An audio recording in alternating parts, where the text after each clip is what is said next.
connaissez certainement ce vieux proverbe « Dis-moi qui tu fréquentes, je te dirai qui tu es ».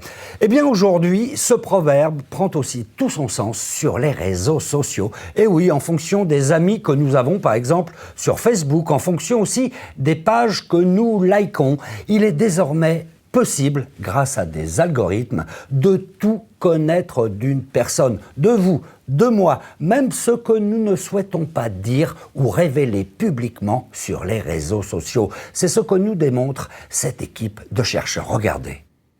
Et oui, si votre profil est incomplet ou que vous gardez volontairement certaines informations privées, il est quand même possible de les retrouver. Comment ? Grâce à des algorithmes qui analysent les pages que vous et vos amis aimez. Et ça, c'est justement ce que fait cette équipe de chercheurs. Tiens, prenons un exemple. On l'appellera Mouton.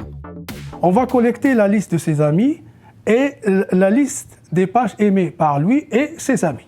D'accord ? Par exemple, ici, on voit que ses amis aiment des personnalités publiques. Ses amis aiment de la musique. À partir de ces informations, on va essayer d'aller vers des informations cachées par l'utilisateur. Dans notre cas, c'est les pages politiques aimées par notre utilisateur Mouton.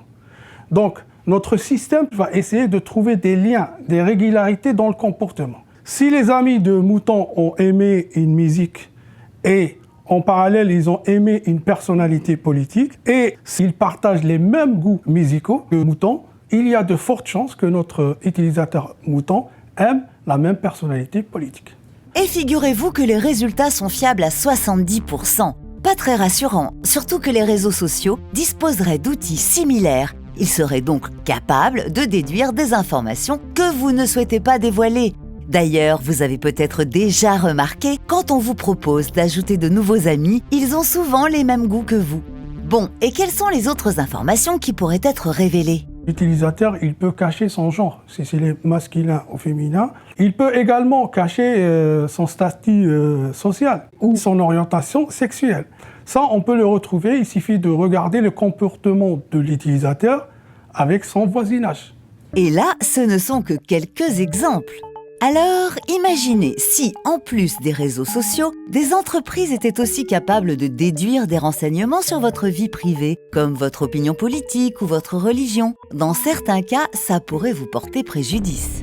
L'exemple typique, c'est une personne qui postule pour un poste de travail. Elle passe un entretien. Par la suite, le recruteur peut utiliser nos outils ou nos algorithmes de manière illégale pour extraire des informations qui ne sont pas requises pour le poste, pour essayer d'avoir un profil plus large de la personne. Et donc, sur la base de ces informations, il va essayer de prendre une décision pour recruter ou non la personne. Mais vous, en tant qu'internaute, vous ne connaissez pas l'image qui peut ressortir de votre profil. Et dans ce cas, il est difficile d'identifier quels sont les éléments sensibles de votre vie privée que vous devez protéger.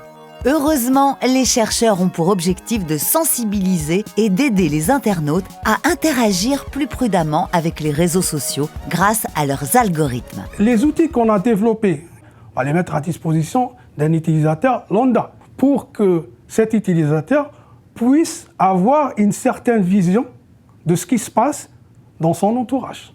Autrement dit, quelles sont les informations qu'il n'a pas publiées et qu'on peut déduire et qui pourraient être préjudiciables par la suite pour lui.